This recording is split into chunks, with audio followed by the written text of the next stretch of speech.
நடைபெறுகிற தேர்தல்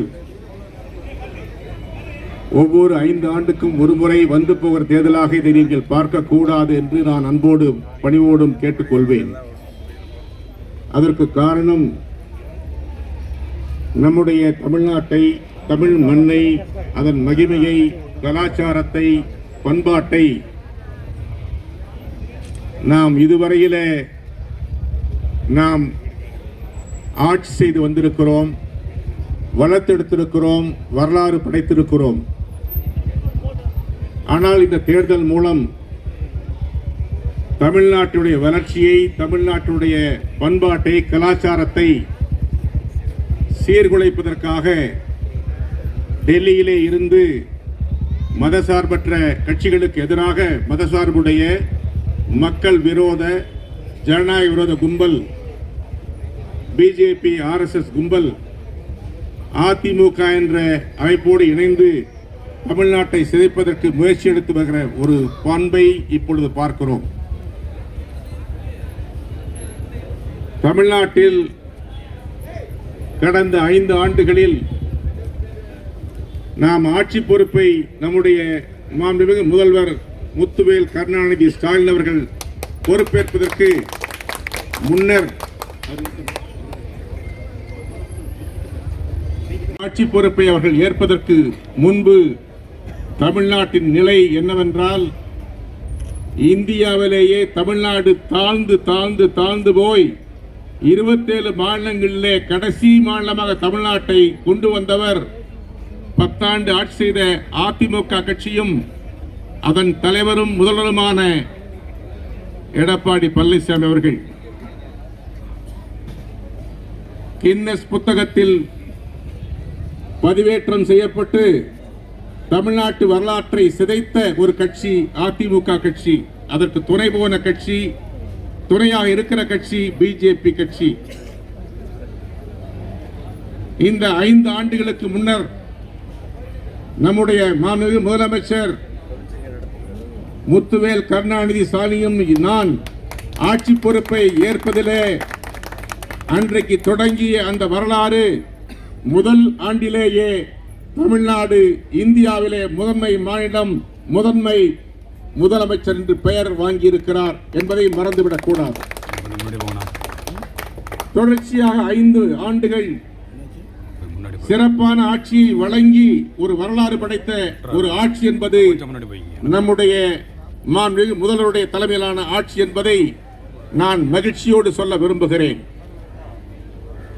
கடந்த 5 ஆண்டுகளில் கடைசியாக இருந்த தமிழகத்தில் இன்றைக்கு முதன்மை மாநிலம் என்று கொண்டு வந்த பெருமைக்கு மட்டும் சொந்தக்கார அல்ல, சமூக பொருளாதார வாழ்வியலில் 11 விழுக்காடு வளர்ச்சி பெற்ற மாநிலம் தமிழ்நாடு என்பதையும் நிரூபித்து காட்டிய பெருமை திராவிட முன்னேற்ற கழக அரசுக்கு உண்டு, நம்முடைய முதலமைச்சருக்கு உண்டு.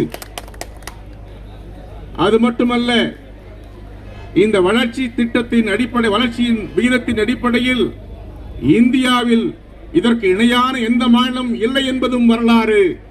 எல்லா மாநிலங்களும் 9 விழுக்காடுக்கு கீழே தான் இருக்கிறது. அது பிஜேபி மாநிலமாக இருந்தாலும் மாற்று அரசு மாநிலமாக இருந்தாலும் அதுதான் நிலைமை. இது புள்ளி விவரங்கள் சொல்லுகிற அடையாளம், அத்தாட்சி. இது மட்டுமல்ல, தமிழ்நாட்டு அரசாங்கத்தினுடைய பல்வேறு அமைச்சகங்கள் இந்தியாவில் இருக்கிற மற்ற மாநிலங்களுக்கு இணையாக இல்லாமல் அதற்கு மேலாக பெரும்பான்மை அமைச்சகங்கள் இந்தியாவிலேயே முதன்மை அமைச்சகங்களாக மாறிய வரலாறும் இந்த ஆட்சியிலே, இந்த 5 ஆண்டிலே நடைபெற்றிருக்கிறது என்று நான் சொல்லவில்லை, பிரகாஷ் சொல்லவில்லை, நம்முடைய கார்த்தி சொல்லவில்லை, சகோதரி புவனேஷ் சொல்லவில்லை, தம்பி சூர்யா சொல்லவில்லை. மத்திய அரசாங்கத்தின் குறிப்பீடுகள் பட்டயம் போட்டு காட்டுகிறது. நம்முடைய பாரத பிரதமர் தமிழ்நாட்டுக்கு வருகிறார். திமுக அரசையும் இந்த கூட்டணியும் ஒழித்துவிட்டு தான் அடுத்த வேலை பார்ப்பேன் என்று சொல்கிறார். மத்திய உள்துறை அமைச்சர் வருகிறார், இந்த ஆட்சிக்கு எதிராக பேசுகிறார். ஆனால் அவர்கள் நடத்துகிற ஆட்சியே தமிழ்நாடு அரசுதான் நல்லரசு, வல்லரசு, மக்கள் அரசு, மிக உயர்ந்த படைப்புகளை படைத்திருக்கிற மக்கள் செல்வாக்கை பெற்ற அரசு என்று அந்த அதிகாரம் சொல்லுகிறது, மத்திய ஆட்சி சொல்கிறது என்பதை மறந்துவிட்டு பேசுகிறார்கள். நான் மிகுந்த பணிவோடு சொல்ல கடமைப்பட்டிருக்கிறேன். தமிழ்நாட்டிலே ஆளுகிற ஆட்சிக்கு இணையான ஆட்சி மற்ற மாநிலங்களிலே இன்றைக்கு அதை வழிநடத்துகிற பார்வையிடுகிற அந்த படைப்புகளை பின்பற்றுகிற ஆட்சியாக மற்ற மாநிலங்கள் நடைபெறுகிறதை நான் மிகுந்த மகிழ்ச்சியோடு சொல்லுகிறேன். பெருந்தலைவர் காமராஜர் அவர்கள் நம்முடைய குழந்தைகளுக்கு, ஏழை குழந்தைகளுக்கு, நம்முடைய மக்களுடைய வாழ்க்கையை முன்னேற்ற கல்வி தர வேண்டும், மதிய உணவு தர வேண்டும், அதன் மூலம் அந்த கல்வி வளர வேண்டும் என்று நினைத்தார், நிறைவேற்றினார். அதை காங்கிரஸ் திராவிட முன்னேற்ற கழகம் மத்தியிலே 10 ஆண்டுகள் டாக்டர் மன்மோகன் தலைமையிலே ஆட்சி நடந்த போது இந்தியா முழுவதும் உள்ள 11 கோடி குழந்தைகளுக்கு அந்த உணவை, மதிய உணவை கொடுத்த வரலாறு நம்முடைய கூட்டணிக்கு உண்டு. ஆனால் நம்முடைய முதலமைச்சர் ஒரு படி மேலே போய் தமிழ்நாட்டிலே சென்று பார்க்கிற போதெல்லாம் சில பள்ளி குழந்தைகளை கேட்டு சாப்பிடவில்லை என்று தெரிந்து கொண்டு உடனடியாக காலை உணவையும் வழங்கி ஒரு வரலாறு படைத்திருக்கிறார். அப்படிப்பட்ட முதலமைச்சரை நாம் பெற்றிருக்கிறோம். எல்லா துறைகளிலும் முன்னேறுகிற முதலமைச்சரை வைத்திருக்கிற இந்த ஆட்சி, இந்த நிலை உயர வேண்டும், வளர வேண்டும், திரும்ப வர வேண்டும், தொடர வேண்டும் என்று நாம் சொல்லுகிறோம். ஆகவேதான் இந்த கூட்டணி வெல்ல வேண்டும், தமிழ்நாட்டை மீண்டும் ஆள வேண்டும், மீண்டும் தமிழக முதல்வராக நம்முடைய அன்பு தலைவர் முதலமைச்சர் மு.க. ஸ்டாலின் மீண்டும் பொறுப்பேற்க வேண்டும், முதலமைச்சர் வேண்டும் என்று இந்த கூட்டணி சார்பாக, காங்கிரஸ் சார்பாக நான் அன்போடு கேட்டுக்கொள்ள விரும்புகிறேன். ஆகவே நண்பர்களே, நான் அதிகம் பேச விரும்பவில்லை, இன்னும் நிறைய சொல்ல முடியும். தமிழ்நாடு ஒரு வரலாறு படைத்திருக்கிறது, ஒரு மாடலை கொண்டு கொடுத்திருக்கிறது. இந்த மாடல், இந்த வரலாறு தொடர வேண்டும் என்று காங்கிரஸ் கட்சி சார்பில், நம்முடைய கூட்டணி கட்சிகள் சார்பில் இங்கே நம்முடைய தம்பி சூரிய பிரகாஷ் அவர்களுக்கு கை சின்னத்திலே வாக்களித்தவரை வெற்றி செய்ய செல்ல வேண்டும்.